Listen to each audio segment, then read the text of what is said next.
estão em contato conosco. Nós estamos iniciando os nossos estudos e aos sábados nós estudamos o Livro dos Espíritos. E hoje a nossa querida amiga Iole Freitas dará continuidade ao capítulo 8, da segunda parte, estudando Emancipação da Alma, das perguntas 422 a 455. E na hora dos passes, a nossa tão querida amiga Regina Peixoto irá comentar para nós, do Evangelho segundo o Espiritismo, o capítulo 23, Estranha Moral, os itens 1, 2 e 3. Aqui na nossa casa, nós ao entrarmos recebemos uma página que está no livro Vivendo a Doutrina Espírita, volume 2, edições ID, uma psicografia de Antônio Baduí Filho e traz a assinatura do espírito André Luiz. O título, Sonâmbulo. Não se aprisione no cárcere das próprias opiniões. Não fale sozinho, ouça o companheiro, a discussão é fácil. Não viva isolado, encontre o amigo, a convivência é boa. Não haja solitário, busque cooperação, a ação é conjunta. Não resolva por si, consulte o grupo, a decisão é solidária. Não rejeite companhia, participe do meio, o entrosamento é útil. Não saia da família, tolere as diferenças, a afinidade é conquista. Divida a experiência com os que partilham de seu caminho, a fim de que você não se comporte como sonâmbulo que se desliga da vigília e não faz parte do ambiente. André Luiz. Vamos agora unir os nossos pensamentos, os nossos melhores sentimentos e vamos fazer a nossa prece. Amado Mestre Jesus, aqui estamos reunidos em seu nome para mais uma noite de estudos em torno da doutrina espírita.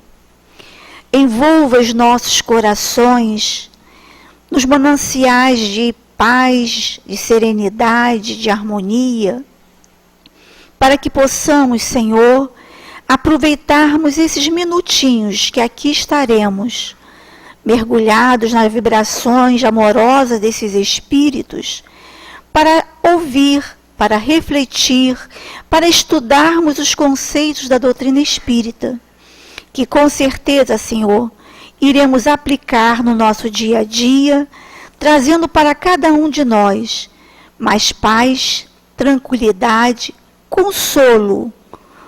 E assim, Senhor, te pedimos também pelas nossas irmãs Regina e Iole, que farão uso da palavra, que elas sejam envolvidas, Senhor, por vossos mensageiros de luz e amor a nosso benefício.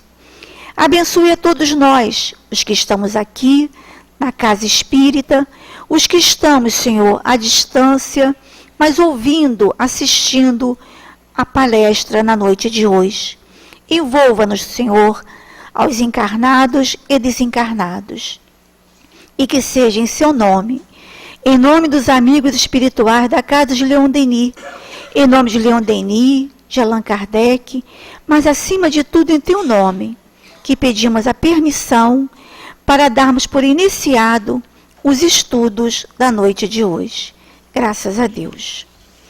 Como nós falamos, nossa querida Iole está dando continuidade à emancipação da alma, perguntas 422 a 455, que vai falar sobre letargia, catalepsia, morte aparente, sonambulismo, êxtase, segunda vista e resumo teórico do sonambulismo, do êxtase da segunda vista.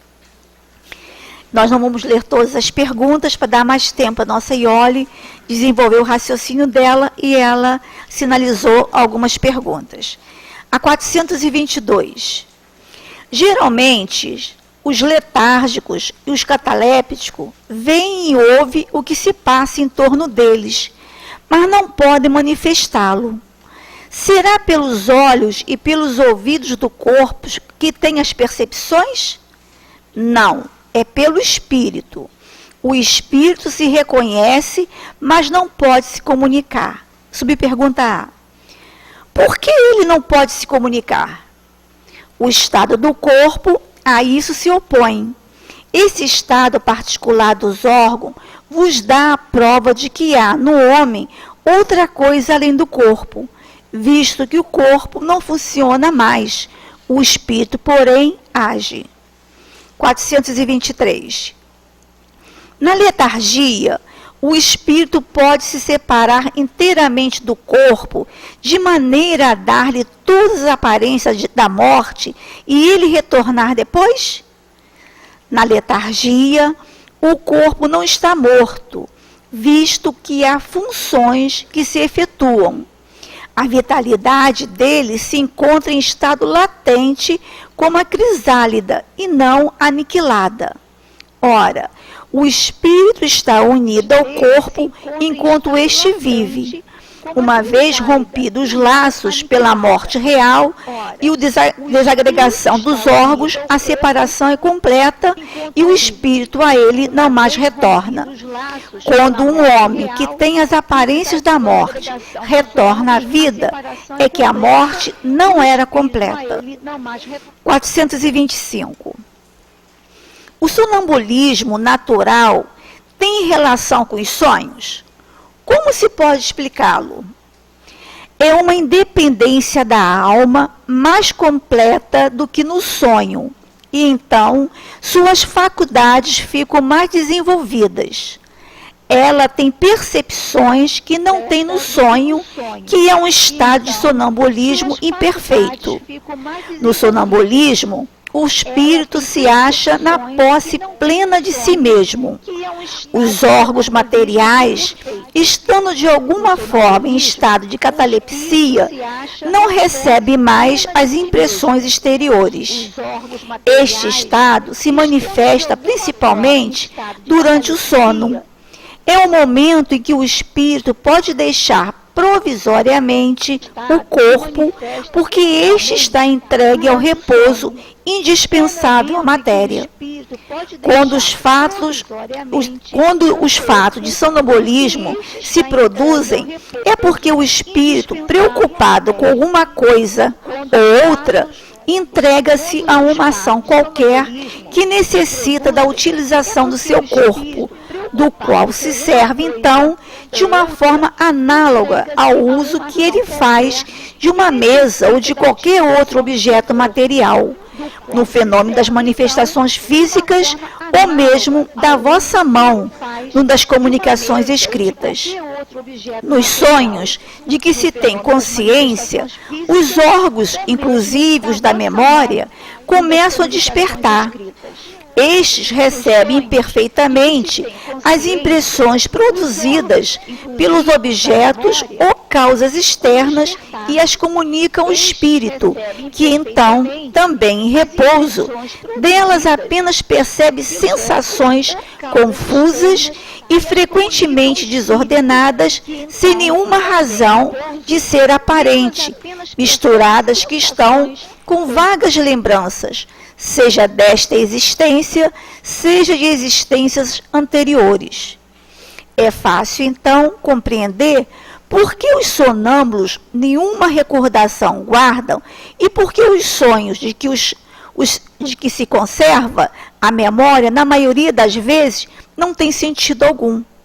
Digo, na maioria das vezes, pois também acontece serem a consequência de uma recordação precisa de acontecimentos de uma vida anterior e, algumas vezes, até de uma espécie de intuição do futuro. 428. Qual a causa da clarividência sonambúlica? Já o dissemos, é a alma quem vê. 439. Qual a diferença existente entre o êxtase e o sonambulismo? É um sonambulismo mais apurado. A alma do estático é ainda mais independente. E a 447, última que iremos ler. O fenômeno designado sob o nome de segunda vista tem relação com o sonho e o sonambulismo? Tudo isso é uma coisa só. O que chamas segunda vista é ainda o espírito, que está mais livre, embora o corpo não esteja adormecido. A segunda vista é a visão da alma. Vamos passar a palavra para a nossa querida Iole, que Deus a abençoe. Uma boa noite a todos os companheiros. É sempre uma alegria enorme estar aqui, compartilhando com todos vocês o estudo sobre o Livro dos Espíritos. Nós já vimos que hoje as perguntas que nos cabem, elas dão sequência, né, a este capítulo, e que começa, inclusive, nas primeiras perguntas dele, com os questionamentos de Kardec em relação à natureza do sono e dos sonhos. Então, nós sabemos que para nós compreendermos melhor todos estes desdobramentos de um raciocínio sobre as diversas modalidades de emancipação da alma, nós vamos sempre nos lembrar que todos nós, durante os nossos momentos de repouso do corpo físico, durante o nosso sono e quando nós sonhamos, nós temos, né, um processo também de emancipação da alma. É importante que a gente se lembre disto, porque como hoje nós vamos tratar de questões bastante específicas e contundentes, né, a letargia, catalepsia, a gente pode pensar assim, eu não tenho nada a ver com isso, vou me informar, mas fica difícil jogar para mim como experiência, né? Sonambulismo, não, eu não sou sonâmbulo, mediunidade sonambúlica, eu não tenho, e clarividência, menos ainda, mas importa que a gente, né, se dê conta de que somos espíritos imortais. Vamos sempre dar esta pincelada, né? Porque é bom que a gente possa embasar o nosso entendimento nestas questões basilares que a doutrina nos traz. Porque, sendo espíritos imortais, e dentro de todos os estudos que esta casa abençoada faz sobre a medicina dos espíritos, né, muito principalmente no encontro que realiza, né, anualmente sobre a medicina espiritual, nós temos o entendimento, né, bem claro, tanto na codificação quanto nas obras de André Luiz e todo o desenvolvimento dos estudos desta casa, repito, sobre a medicina dos espíritos, que nós somos um ser integral. Então, somos um espírito, isto quer dizer um princípio inteligente, individualizado, com a ideia de Deus, com consciência entre o bem e o mal, com o livre-arbítrio sobre as coisas morais, e que, para poder, né, se expressar essa individualidade espiritual, que somos cada um de nós, né, ela precisa de um envoltório, que Kardec deixa bem claro no Livro dos Espíritos, denominando-a de perispírito. Lembrando que o perispírito não é uma maçaroca una, não é? Como gosta de dizer o nosso companheiro Nagai.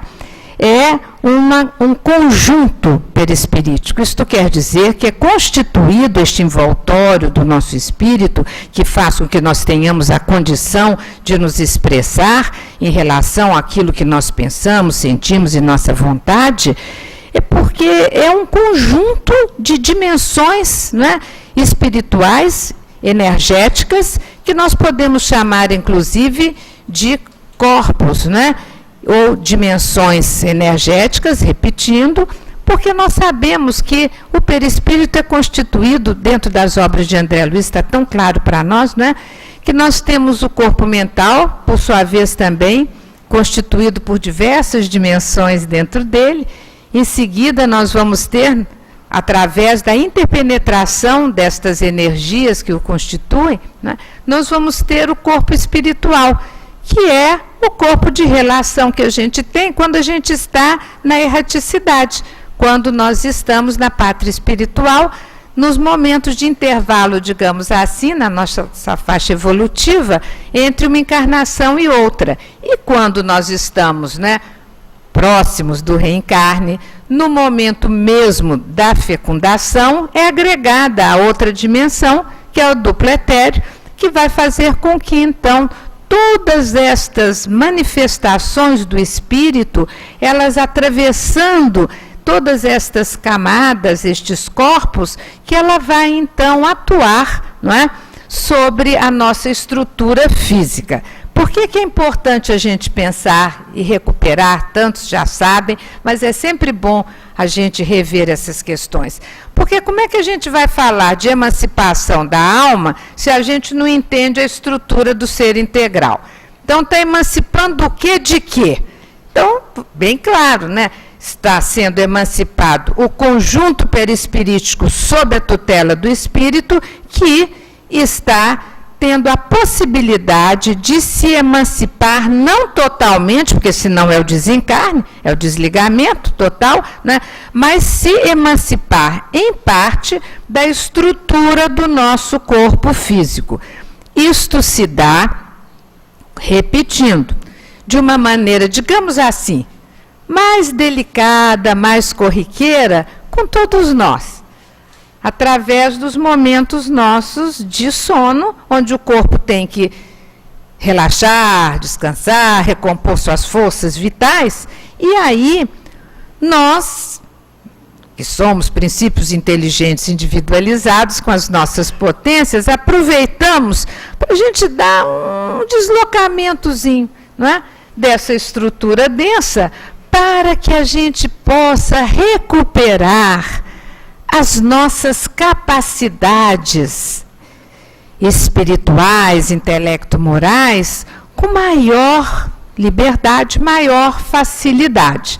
Nós vamos ver que, dentro dos itens que nos foram, né, trazidos hoje, que Kardec tão maravilhosamente pesquisou, e quando tem no final desse capítulo, no resumo teórico, a gente tem que agradecer a Kardec, porque é admirável a capacidade do mestre de poder, a partir de toda aquela reflexão, a constatação que ele fazia dos fenômenos, a sua mente científica, querendo o rigor dos fatos, que ele consegue mergulhar nas questões, analisar, fazer com que, através de uma possibilidade de inúmeros médiuns, ele vai codificando aquelas respostas que vêm do plano espiritual e nos dá de presente este resumo teórico que, de fato, é um condutor do nosso raciocínio nos estudos que a gente tem hoje,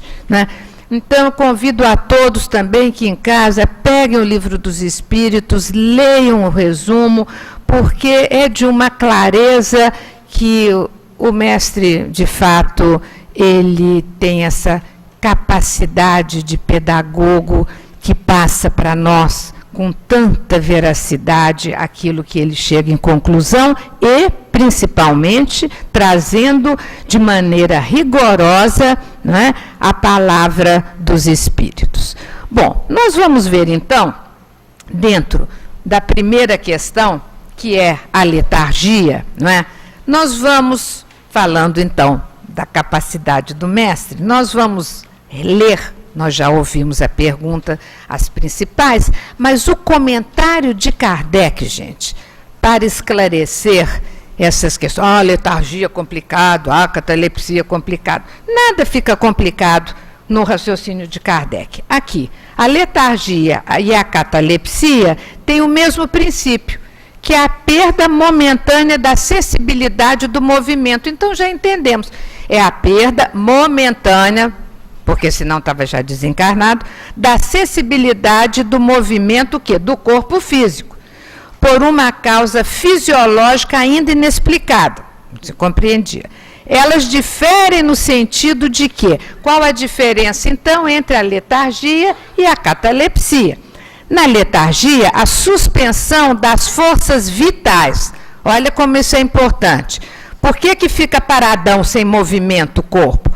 Porque temporariamente, parcialmente, há a suspensão das forças vitais. O que são as forças vitais? As forças orgânicas, que fazem com que o nosso corpo esteja funcionando. Então, na letargia, a suspensão das forças vitais é geral. e dá ao corpo todas as aparências da morte. A gente já vai ver isso. Na catalepsia, ela é localizada e pode afetar uma parte mais ou menos extensa do corpo, de maneira a deixar a inteligência livre para se manifestar, o que não permite confundi-la com a morte. Então, a gente já entendeu que tanto a letargia quanto a catalepsia, elas promovem este abafamento da energia vital. Então, letargia vai criar este abafamento geral no corpo e a catalepsia em parte, mas não há o desligamento total, não é isso? A letargia é sempre natural, é outra coisa muito importante. E a catalepsia, algumas vezes espontânea, mas pode ser provocada e interrompida artificialmente pela ação magnética.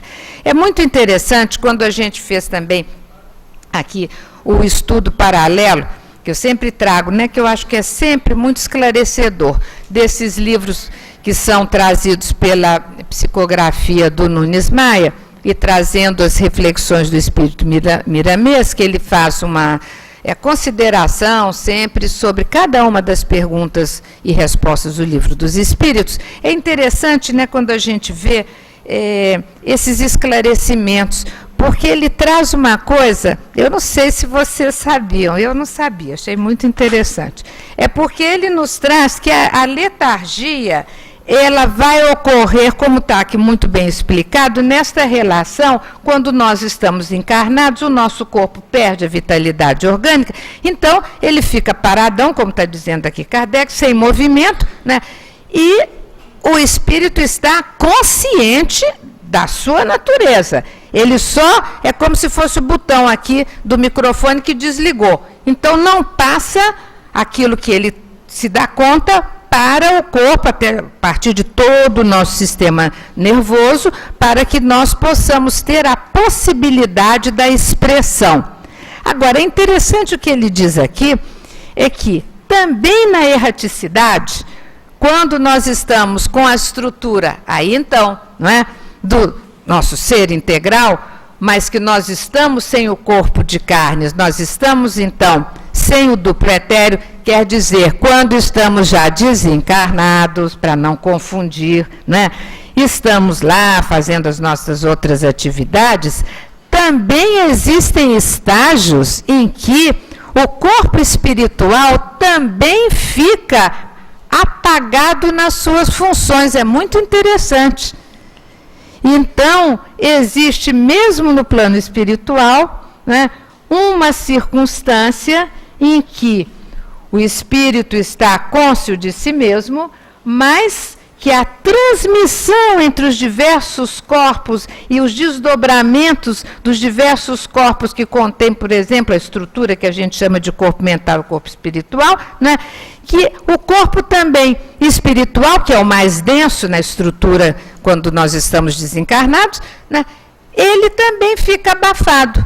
Eu acho isso incrível, porque a construção da lei, né, ela é una, então ela se espalha e ela imanta todos os sistemas. Então, mesmo quando nós estamos desencarnados, pode haver o abafamento. É bem interessante, eu vou ler aqui, porque nada como as palavras do Miramês. A criatura em estado de letargia ou catalepsia fica impedida de falar e, por vezes, ver e ouvir pelos canais físicos. No entanto, ela percebe tudo o que se passa pela sensibilidade espiritual. Isso também ocorre com o espírito, livre do corpo, que pode ter os mesmos impedimentos em relação ao corpo espiritual ou perispírito. Nada há, a não ser Deus, que possa impedir, olha que importante, o espírito de manifestar seus sentidos mais profundos, porque o espírito é luz de Deus, com dons que ele, Deus, mesmo deu por amor. Nos casos focalizados, o espírito fica impossibilitado de manifestar-se na área humana por impedimento dos órgãos materiais, que é o que nós vimos, não é isso? O mesmo acontece com o perispírito, que mesmo com a tenuidade do seu corpo sutil, é lógico, é matéria muito mais sutil, que constitui perispírito, impede o espírito de manifestar-se também nesses casos. E assim acontece com outros corpos que têm funções como vestes e aparelhos no resguardo da alma, para que se estenda gradativamente a luz nos caminhos do espírito imortal. É muito bonito para a gente poder ver a inteireza da lei, não é? Como que a gente aqui precisa ainda, por causa das nossas dificuldades de compreendermos como espíritos imortais mergulhados no corpo, a gente tem uma dificuldade para poder entender, não é, a grandeza dessa integração entre espírito e corpo e entre as dimensões do corpo espiritual, que vai sendo o grande canal de manifestação, então, do espírito. E uma coisa que também é muito interessante é quando nós recebemos a página, né? Maria Helena mandou antes, eu li, eu falei, que coisa boa, porque é para a gente fazer sempre essa correlação entre o que a doutrina dos espíritos nos traz, né? Nos elucidando os estados da alma, nos elucidando sobre os processos, inclusive mediúnicos, e o que esta verdade tem a ver com o nosso cotidiano em relação às questões morais. Por isso que é muito linda essa mensagem de André Luiz, porque ele chama a atenção, já que a gente vai falar do sonambulismo, para a gente tomar cuidado com os estados sonambúlicos em que a gente fica, né, se isolando da relação com o outro, com os outros, com a sociedade, com, né, o mundo aonde estamos inseridos, criando uma situação psíquica e mental de afastamento, de um abafamento da nossa condição relacional. Isso é muito interessante. E é gozado, o Miramês também fala isso aqui direto. Outra letargia e outra catalepsia piores que a do corpo são as dos sentimentos espirituais, dos que dormem no mal. São os mortos, como diz o Evangelho na passagem que, quando Jesus afirma, deixai aos mortos o cuidado de enterrar os seus mortos. Ele vai dizendo, então, aqui, né, algo muito semelhante ao que o nosso querido André Luiz traz, porque é que a gente preste atenção, se nós não estamos dentro dessa nossa pressa cotidiana, que é mesmo de dar conta de 800 mil coisas, e que tem que tudo ser ao mesmo tempo, à mesma hora, solicitações que cada vez elas se apresentam mais, até por um progresso que a gente já sabe, que são os meios de comunicação todos, né, que foram foram disponibilizando para nós novas ferramentas de não nos colocarmos como sonâmbulos, de nos mantermos em contato. Mas a gente tem que saber fazer, não sei se vocês concordam, um bravo gerenciamento desta ferramenta, para que a gente não se torne escravos dela. Que a gente saiba utilizar da maneira mais útil, criando estes vínculos, né, relacionais que fazem com que a gente respire fraternalmente em sociedade. Então, acho que esse estudo ele vai trazer isso muito claro para nós. E vocês já viram, não é, que nós pedimos, inclusive, para ser lida essa pergunta de Kardec, a resposta, a primeira sobre o sonambulismo, para que a gente possa compreender, eu acho assim, essa grandeza desse estado de emancipação da alma. Quer dizer, como que o espírito ele vai, então, conseguir criar um certo abafamento temporário de toda a eclosão, né, do fluido vital, de toda essa energia vital que a gente tanto preza, porque até hoje a gente, né, estudando, trabalhando, fala que vai desencarnar alguém querido, é um problemão. Eu acho que também se fala que a gente desencarna daqui a 2000 também é um problemão.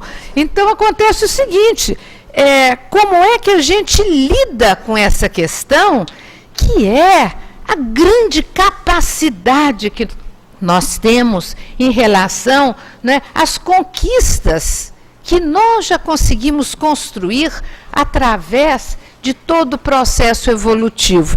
Então é muito bonito, eu acho, a gente perceber que tanto dentro do sono, do sonho, nós vamos tendo essa capacidade, não é, de irmos nos desligando um pouco do nosso corpo físico e que vamos dando novamente a amplitude maior, né, da nossa possibilidade espiritual, e vamos então podendo no sono, no sonho, e aí, como diz aqui lindamente, né, Kardec, quer dizer que o estado sonambúlico é um estado mais aprofundado do estado do sonho. Fica mais fácil da gente entender, porque o sonambulismo é coisa complicada. É um estado mais aprofundado dessa emancipação.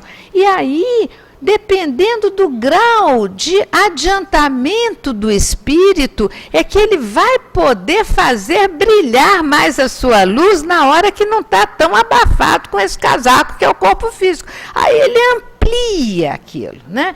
E aí vai poder, inclusive, através da percepção da estrutura perispirítica, nós todos fazemos isso, companheiros, é que a gente não lembra. A gente acorda e esquece, né?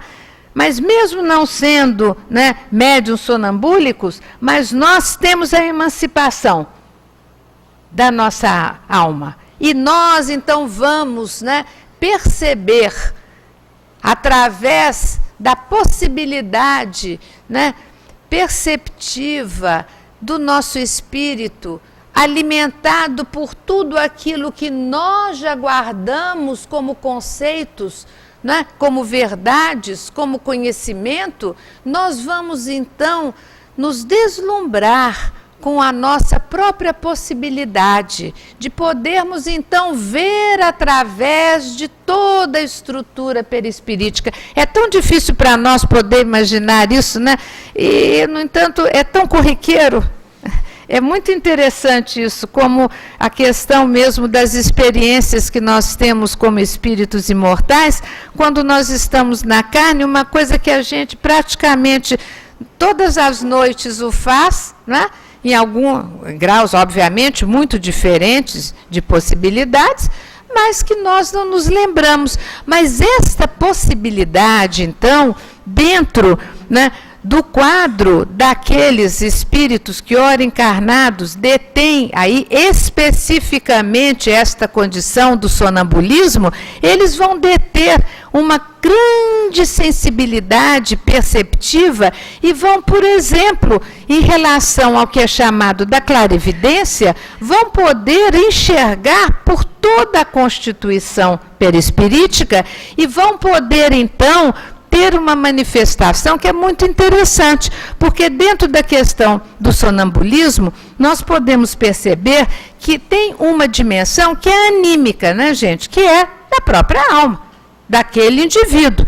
Bom, se desligou um pouco, está lá, dormiu, desdobra, chega, ou desprende, melhor dizendo, no plano espiritual, ele vai poder, com os olhos da alma, digamos assim, ter uma percepção das coisas que ali se lhe apresentam, e sendo que ele vai ter a capacidade de perceber, André Luiz deixa isso claro no livro Nos Domínios da Mediunidade, quando ele fala as diferentes possibilidades de médiuns fidedignos que são levados de propósito em desdobramento por um mesmo fato, e cada um registra de um jeito, porque depende da bagagem de cada um. Você vai enxergar a partir daquilo que você pode compreender. Isso é anímico, é do ser.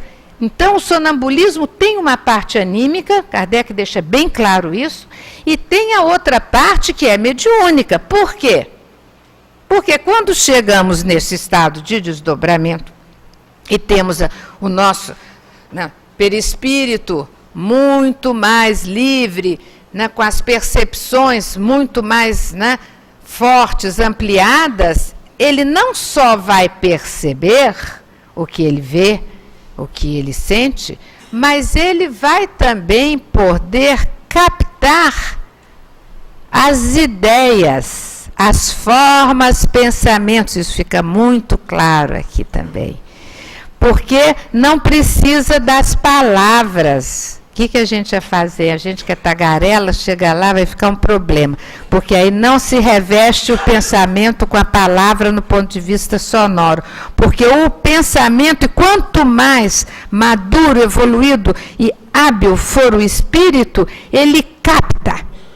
É lindíssimo quando a gente vê alguns médiuns explicando isto, como que as formas pensamento, elas invadem mesmo o ser e dão aquela lucidez, percebe ao entendimento profundo de uma determinada verdade, de uma determinada ideia, e nesta condição vocês vão vendo como que há, não é, o enriquecimento do repertório intelecto-moral da criatura.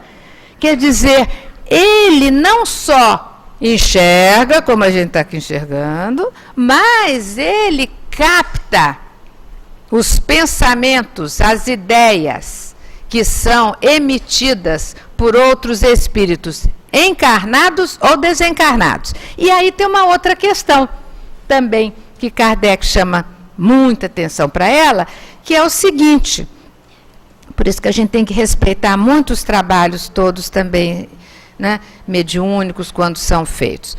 Por quê?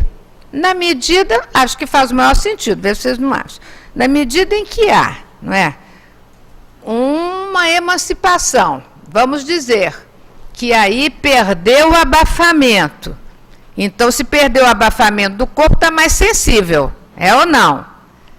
Além de estar mais sensível, porque eu não tenho esse casaco, o que acontece? Acontece que a percepção amplia também.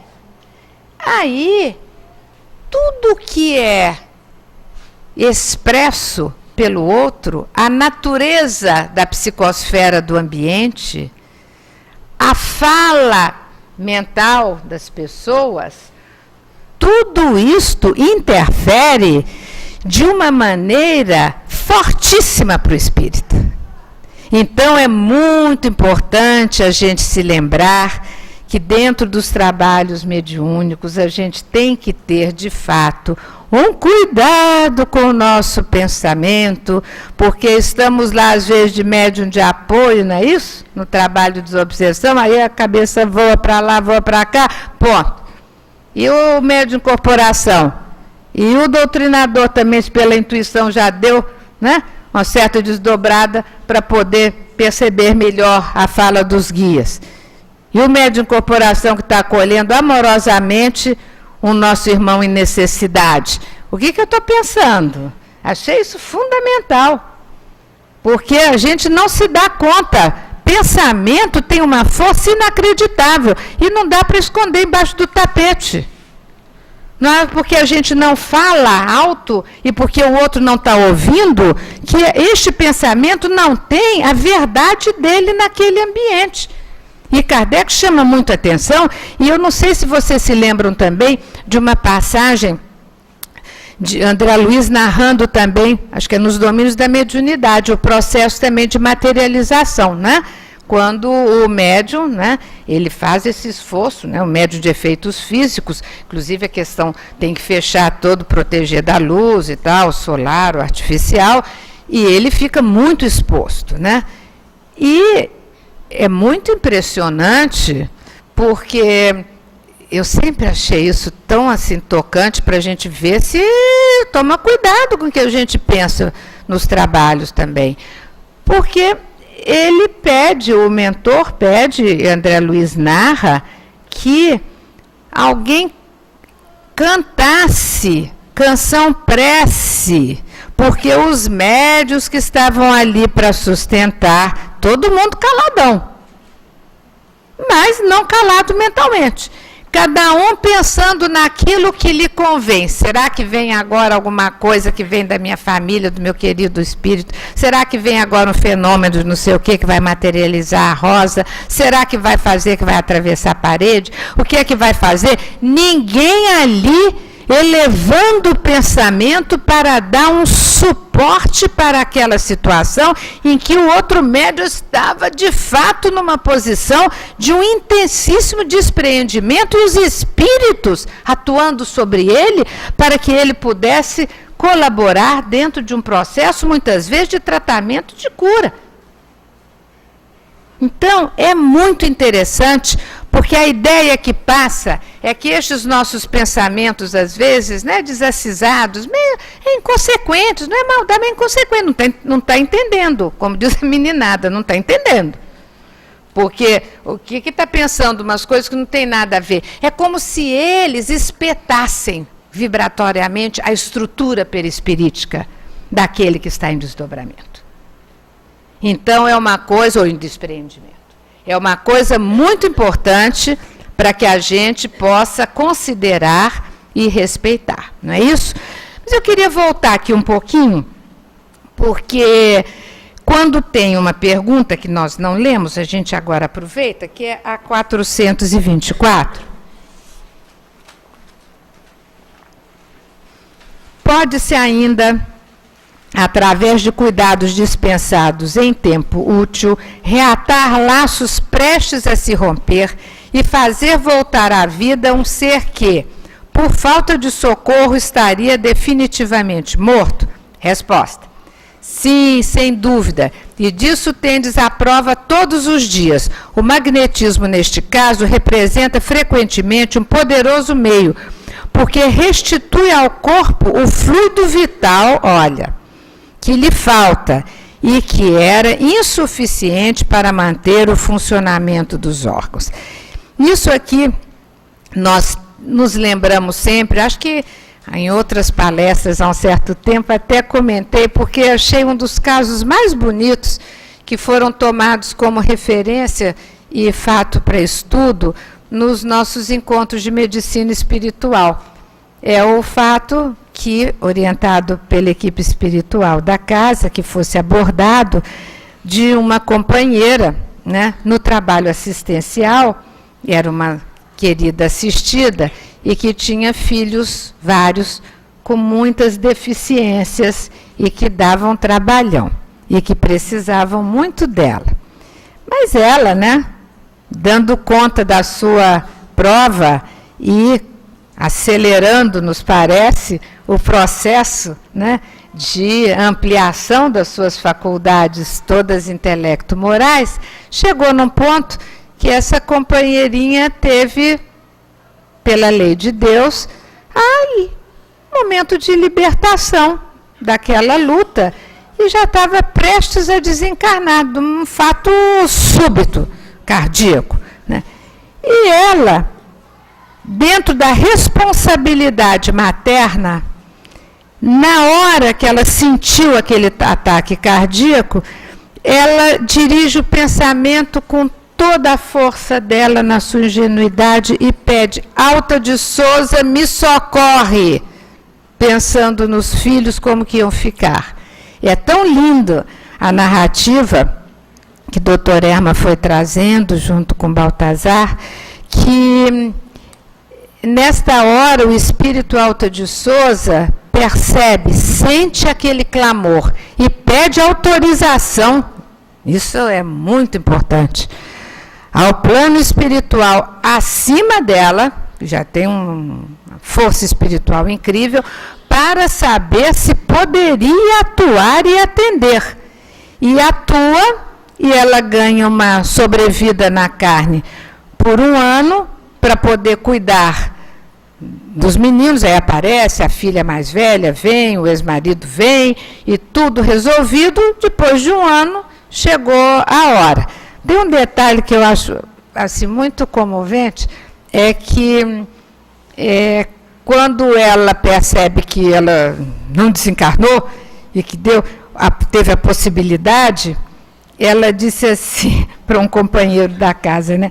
Não, eu não conhecia muito a Dona Alta, mas acontece que o companheiro que fazia os estudos, que era um companheiro da casa querido, que não cabe dizer o nome, ele sempre gostava muito dela, falava da Dona Alta com tanto amor e com tanta fé, que naquela hora eu pensei: se o seu fulano gosta tanto dela, confia tanto, vai me ajudar também. Vocês veem, eu acho isso tão bonito, porque como a gente pode impregnar com a nossa fé, com a nossa vontade, com o nosso amor pelos espíritos, como que a gente pode, sem se dar conta, como esse companheiro, fazendo o estudo sobre o livro dos espíritos, pela sua postura interna. Foi o veículo que mobilizou essa companheira para que ela pedisse, foi atendida, e aí a brincadeira dos espíritos era que na hora que chegou, depois de um ano, um momento que estava tudo organizado, ela tinha o direito, porque até explicaram, não adianta neste momento, ela tem o direito já de fazer a passagem, né? Mas não adianta assim, porque ela vai ficar tão angustiada que ela não vai conseguir aproveitar todo o resultado, digamos, louros de todo o trabalho que ela fez, tão amoroso. Mas que na hora eles falaram, não, tem que ser rápido para desligar dessa vez, porque é definitivo, porque senão ela vai pedir para alta de novo e vai render. Então a gente vê que há esta possibilidade, não é? Então esses momentos, eles são momentos muito ternos, como nós vemos, por exemplo, no Evangelho a gente tem Lázaro, né? Que Jesus, tocado mesmo, né, de compaixão pelo amigo, que ele considerava Lázaro um amigo, e pelas irmãs tão próximas, não é?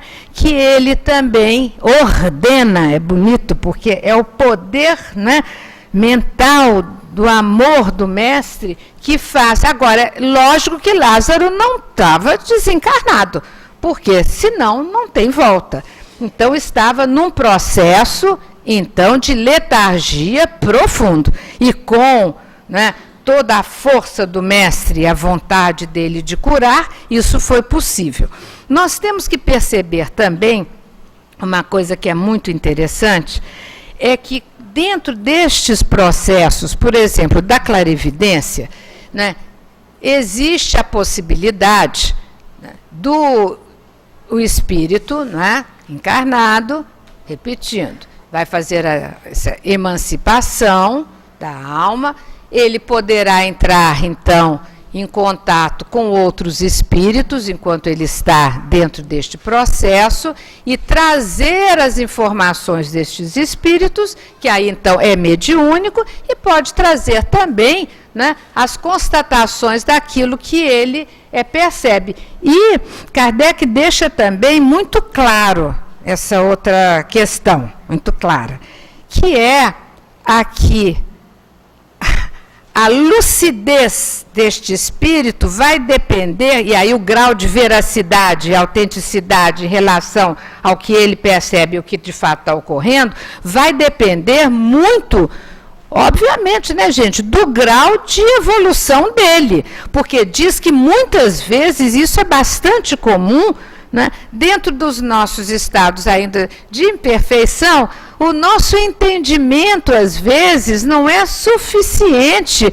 para poder abarcar a natureza daquele fato. E outra coisa que ele coloca é que nós ficamos muitas vezes reféns de determinados estágios da nossa imaginação. Então, que sempre tem que, porque é uma palavra que é importante, pode haver erro, é uma palavra forte, né? Mas está aqui. E é o que o Miramês também ele fala, que é possível haver erros nessa percepção. Por quê? Porque a gente ainda está num estágio muito ainda rudimentar do ponto de vista do nosso entendimento das realidades do espírito, né? E outra coisa é que quando nós, né, mesmo insistimos em desdobramento, de nos aventurarmos em questões que não são permitidas, e ele avisa não fazê-lo. Por quê? Porque a gente abre brecha para que espíritos mistificadores venham falar inventando coisas que não são verdades e que nós estamos insistindo e que a própria lei não passa para nós na medida em que não estamos ainda em condições intelecto-morais de percebê-los. Agora, tem uma questão também que é muito interessante, que é a questão, além da clarividência, não é? Que é essa possibilidade de ver através de toda a estrutura, então, do corpo espiritual, que é a dupla vista. Por quê? Na dupla vista, em geral, na clarividência, né, o médium, quando é uma questão da mediunidade sonambúlica, né, ou a pessoa está dentro de um quadro, às vezes sempre dormindo, desculpem, durante a noite e tal. Mas na dupla vista, ele pode estar no que Kardec chama da vigília, quer dizer, em bom português, estamos bem acordados, né? E aí é muito interessante, porque o nome diz tudo. Uma coisa é perceber pelos olhos da alma que não são localizáveis, que estão, né, essa possibilidade perceptiva visual, assim como a sonora, a auditiva, ela se exerce por toda a estrutura do perispírito. Mas quando está na vigília, acordado, muitas vezes o espírito pode, né, estar num lugar, estar percebendo aquilo que ocorre e pode estar também visualizando situações que outras pessoas não veem, né? Quanto a isto, tanto na clarividência quanto em alguns estágios muito mais profundos da dupla vista, o que Kardec também diz, e eu acho bem interessante, Miramês também vai afirmando, né, nos esclarecendo, é que na clarividência, por exemplo, olha só, a pessoa está ali, né, está deitada, está em desdobramento. Aí vê como? Vê, e principalmente então na dupla vista, por quê? Porque o corpo está ali. E o que vê? Kardec, os espíritos respondem de uma maneira tão clara. Por que você está fazendo essa pergunta? Pergunta para Kardec. Porque se quem vê é o espírito, e quem vê então é a alma, dizendo assim, então o que acontece? Ela que vai até o lugar. Não vê através de um periscópio, um telescópio. Ela vai, porque é a sua capacidade. Então, ela tem que se deslocar, ir até o lugar, e ela pode fazer isso dependendo do nível de aperfeiçoamento, em distâncias, às vezes, bem grandes. Isso a gente sabe, né? E a gente tem essas experiências, por exemplo, vai haver, né, lindo encontro sobre Eurípides Bassanufo. Eurípides é um exemplo disso, né? Da mediunidade sonambúlica e a possibilidade dele de, né, estar com o corpo no lugar.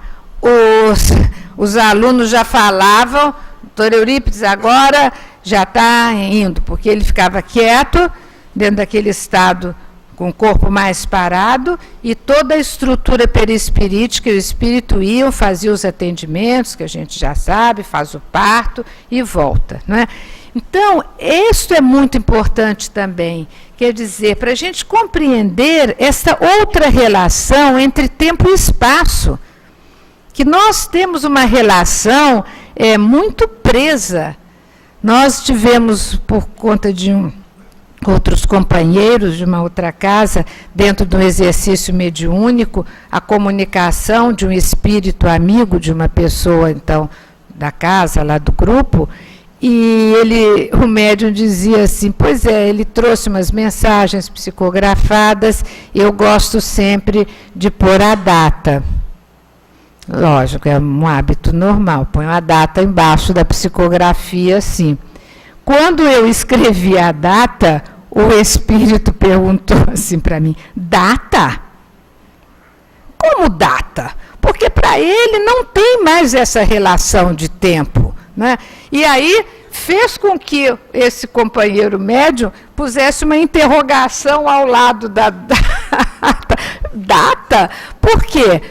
Isso é tão corriqueiro, mas é tão forte. Quer dizer, um espírito recém-desencarnado com uma capacidade bastante grande de discernimento, que já estava lúcido e tal, mas questiona, né, o fato de nós estarmos dando àquela comunicação, não é, uma agenda humana de data, dia 4 de abril. Como? Porque para ele a relação de tempo é outra, né? Então, isso também é uma coisa muito importante da gente perceber, que essas relações elas vão se fazendo de outra maneira, e dentro da possibilidade da dupla vista, nós sabemos que tem estágios que é muito lindo, que no resumo teórico fica bem claro, é a última, praticamente é o penúltimo parágrafo, quando Kardec coloca, né, essa possibilidade tão bonita de que dentro da dupla vista, olhem só, já que emancipa um pouco, o espírito encarnado, ele passa a ter, pela amplitude que ele ganha, mesmo desdobrando que não seja muito, ele passa a ter uma vista muito mais aguda sobre as questões morais. Achei isso muito importante para a gente ir finalizando. Porque ajuda a ter mais lucidez, porque a gente embroma, né? A gente sabe uma coisa, faz de conta que não está entendendo. Quando fica dentro de um outro estágio, que não dá para escapar, aí esta agudeza desta percepção moral é forte. Pois a segunda etapa vai para a questão também do pressentimento. E a última, que é a presciência dos fatos, que nós podemos encerrar, então, com o exemplo também de Eurípides, quando ele, em 918, ele já tinha antecipado a questão da Primeira Guerra, em 14, quando em outubro de 18, ele, junto com os alunos, ele entra no estado dele sonambúlico e ele, emocionado depois, diz aos alunos: a guerra vai terminar. Ele acabara de ver no Palácio de Versalhes, no Salão dos Espelhos, né, a assinatura do Tratado de Paz, né, que Clemenceau havia feito junto com Wilson. E ele, então, muito feliz, isso se dá depois publicamente só em 19, mas a gente vê como que o espírito de um gabarito, como, né, o nosso querido Eurípides, ele pode também viajar no tempo e no espaço entre passado, presente e futuro, quando isto for útil para a confirmação das faculdades da alma. Nós, então, estamos no nosso momento de encerrar, mas gostaríamos de deixar para todos hoje, né, esta convocação, que a gente passe a considerar com muito carinho, cuidado e gratidão a Deus as nossas capacidades espirituais. Todos a temos, seja na vigília ou seja durante o sono, que a gente faça brilhar a nossa luz. Muito obrigada. Agradecemos a nossa querida Iole pelo estudo que ela nos trouxe na noite de hoje, deixando para todos nós bastante material para pesquisarmos, para refletirmos. Que Jesus a abençoe e, com certeza, ela estará aqui conosco outras vezes. Dando continuidade à nossa tarefa, nós vamos ler do Evangelho segundo o Espiritismo, capítulo 23, Estranha Moral, que será comentado pela nossa querida Regina. Os itens 1, 2 e 3, mas só vamos ler o item 1, 2 e o primeiro parágrafo do item 3. Quem não odeia seu pai e sua mãe? Uma grande multidão caminhava junto com Jesus. Voltando-se, ele lhes disse: se alguém vem a mim e não odeia seu pai e sua mãe, sua mulher e seus filhos, seus irmãos e suas irmãs, e mesmo sua própria vida, não pode ser meu discípulo. E todo aquele que não carrega a sua cruz e não me segue, não pode ser meu discípulo. Assim, aquele dentre vós que não renuncia a tudo a que tem, não pode ser meu discípulo. Anotado por Lucas, no capítulo 14, versículo 25 a 27 e 33. Aquele que ama seu pai ou sua mãe mais que a mim, não é digno de mim. Aquele que ama seu filho ou sua filha mais que a mim, não é digno de mim. Anotado por Mateus, no capítulo 10, versículo 37. E Kardec faz um comentário. Certas palavras, muito raras, aliás, fazem um contraste tão estranho com a linguagem do Cristo que instintivamente repudiamos o seu sentido literal, e a sublimidade da sua doutrina não sofre nenhum dano com isso.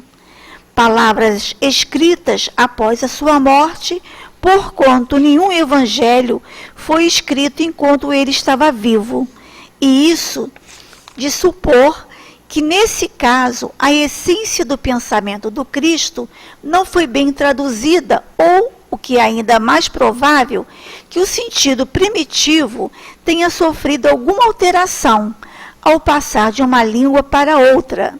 Basta que um erro tenha sido cometido uma primeira vez para que fosse repetido por aqueles que reproduziram os evangelhos, como se acontece frequentemente com os fatos históricos. Vamos parar por aqui nossa leitura e convidar os nossos médiuns aqui da nossa casa, já previamente preparado para a tarefa do passe, que o mais silenciosamente possível vão se colocando de acordo com as orientações dos colegas que orientam os passes.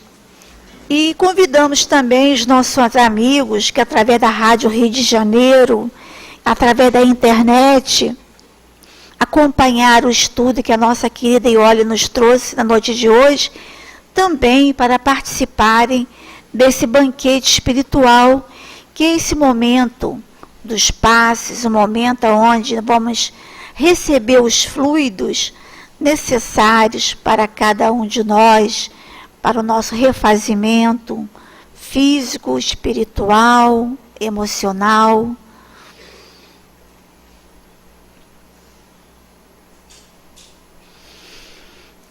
Mais uma vez, unindo os nossos pensamentos juntos ao de Jesus, junto aos espíritos amigos da nossa casa, vamos fazer a nossa prece.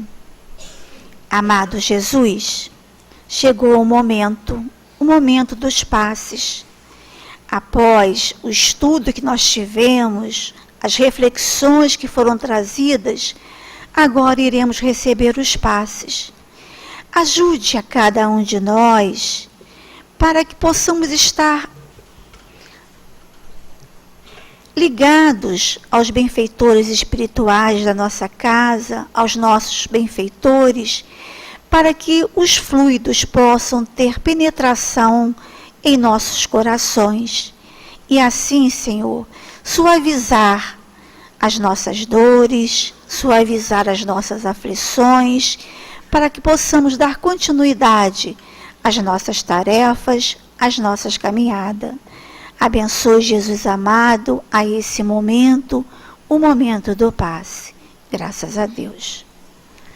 Graças a Deus. A lição do Evangelho hoje nos fala quanto ao sentido literal das palavras nos textos bíblicos.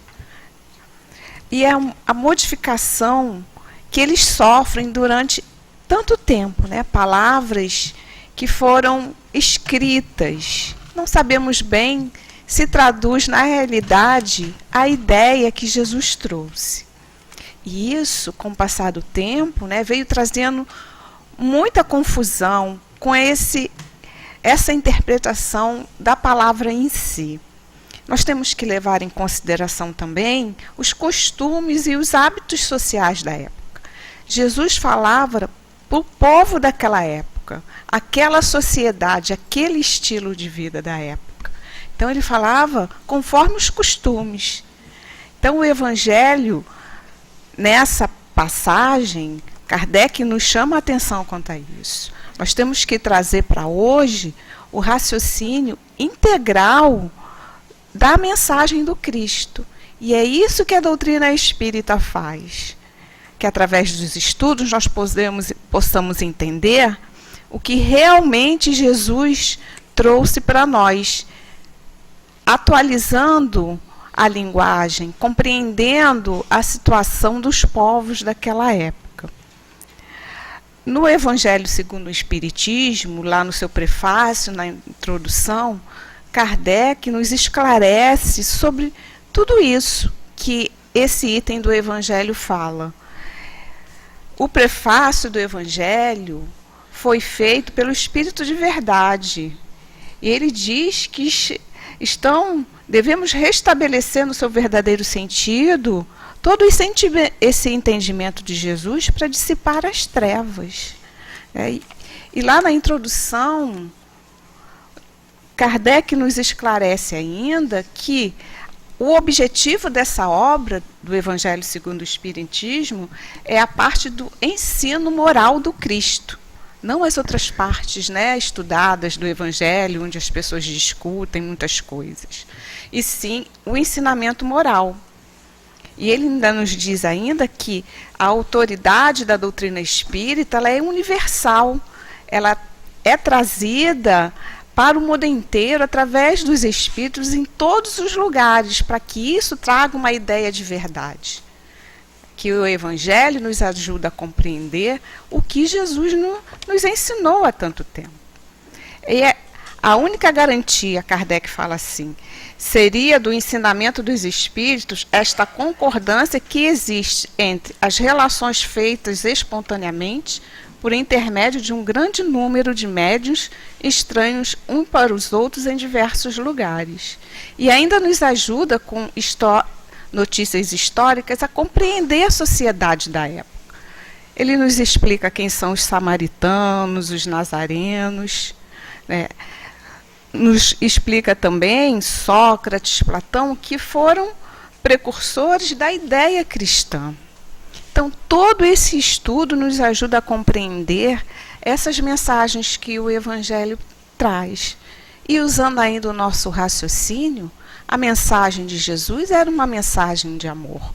Então, uma palavra tão forte como odiar o nosso pai e nossa mãe, com certeza não foi a ideia que Jesus quis dar na época em que ele falou nesse sentido, como traz aqui a passagem. A mensagem dele é uma mensagem de amor.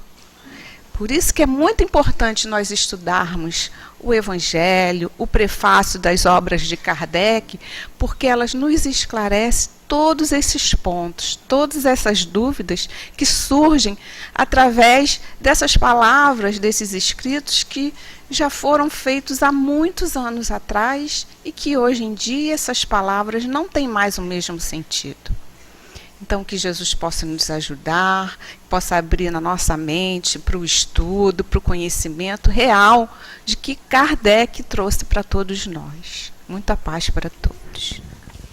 Mantenhamos os nossos corações silenciosos em prece para ouvirmos o plano espiritual. Meus prezados irmãos, que Jesus Cristo os abençoe a todos os nossos corações. Esses estados considerados de emancipação da alma coloca os espíritos temporariamente em contato com o mundo espiritual. E com isso poderão sofrer influenciações dos espíritos que comumente habitam a atmosfera terrena, e mais particularmente aqueles que habitam o contexto do lar, do trabalho, da vida cotidiana.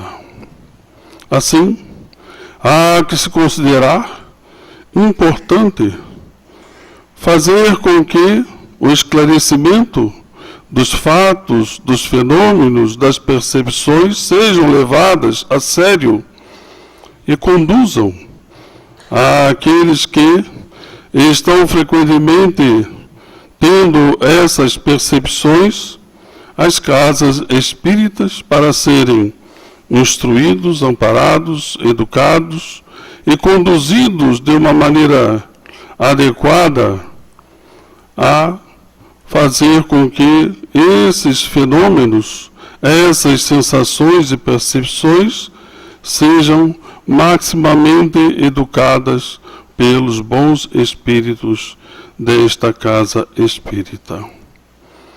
Sejam eles espontâneos, sejam provocados por bons espíritos, serão eles utilizados para um fim útil. As casas espíritas, que esclarecem em torno dos conhecimentos da vida espiritual, irão acolher aqueles que percebem todas essas situações como sendo diferentes daquilo que comumente queriam exercer na vida cotidiana, para dizer que eles são médiuns, que eles precisam fazer com que esses fenômenos sejam educados através da doutrina, do Evangelho, do trabalho no bem, junto a um benfeitor espiritual que irá amparar, conduzir, educar, dirigir estas sensações e percepções para que se torne de maneira mais equilibrada, produtiva e útil. Assim, caros filhos, vejam, há vários tipos de percepções, sensações, de acordo com as sensibilidades das próprias almas que aqui estão inseridas no mundo terreno. Algumas, de formas mais espontâneas, se libertando provisoriamente do mundo corporal, irão experimentar sensações com as quais muitas vezes ficam aturdidas, inseguras e até mesmo perturbadas. E diante dos espíritos que muitas vezes são sofredores, atormentados, poderão se deixar conduzir pelas mais variadas percepções, sensações e até mesmo induções desses espíritos para que cometam atos e vivam num estado de perturbação com a qual eles próprios, espíritos perturbadores, sentem. As casas espíritas produzem cada vez mais inúmeros médiuns com essas mais variadas percepções e sensações, cujos espíritos bondosos direcionam os fluidos, as sensações, os pensamentos, os sentimentos, para que sejam oferecidos àqueles que estão no mundo corporal sofrendo, e para educarem e ajudarem os espíritos sofredores para que conduzam as suas vidas para o mundo mais elevado, superior. Eis, portanto, um fato importante para que todos que estudam todas essas situações e sensações e estão inseridos dentro da casa espírita possam perceber o grau de importância que, diante do desenvolvimento dessas sensações, percepções e da mediunidade, aonde um espírito irá ajudar a este ou aquele no desenvolvimento e educação das suas potencialidades, para que exerça efetivamente um trabalho útil ao semelhante. Vejam a responsabilidade das casas espíritas. Vejam como isto deve ser encarado com muita seriedade e não ser conduzido por aqueles que, não conhecendo os sentimentos dos espíritos, a doutrina dos espíritos, o conhecimento do magnetismo e até mesmo de todos os fatores envolvidos, muitas vezes se prestam a fazer com que outras criaturas realizem este desenvolvimento sem o conhecimento de causa apropriado para o desempenho de tudo e de todos de forma produtiva e abençoada. Considerando, portanto, o chamamento que o Livro dos Espíritos nos traz e cuja condução moral das lições de Jesus, estaremos diante dessas situações com o preparo adequado para poder, dentro do tempo apropriado, produzir, ajudar e colher os frutos abençoados do bem-estar e da paz. Que Jesus sempre nos abençoe e ampare, agora e sempre. Um abraço do Herman. Que Deus nos abençoe. Muita paz. Senhor Jesus, como foi gratificante termos chegado à Casa Espírita. Como foi bom ouvir a palestra, os passes e a palavra incentivadora do nosso Dr. Herman, nos convidando ao estudo, que é através do estudo para termos discernimento, para compreendermos melhor os fenômenos, para entendermos melhor as mensagens, enfim, para que o nosso conhecimento possa realmente ser dado com clareza.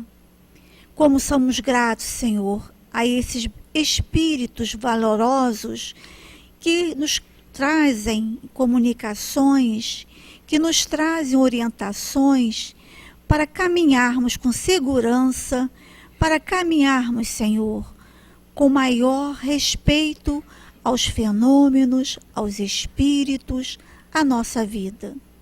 Agradecemos, Senhor, por todo esse benefício e que seja em seu nome, em nome dos amigos espirituais da Casa de Leon Denis, em nome de Leon Denis, de Allan Kardec, mas acima de tudo em nome de Deus, que pedimos a permissão para darmos por encerrado os estudos e os passes do dia de hoje. Graças a Deus, Senhor.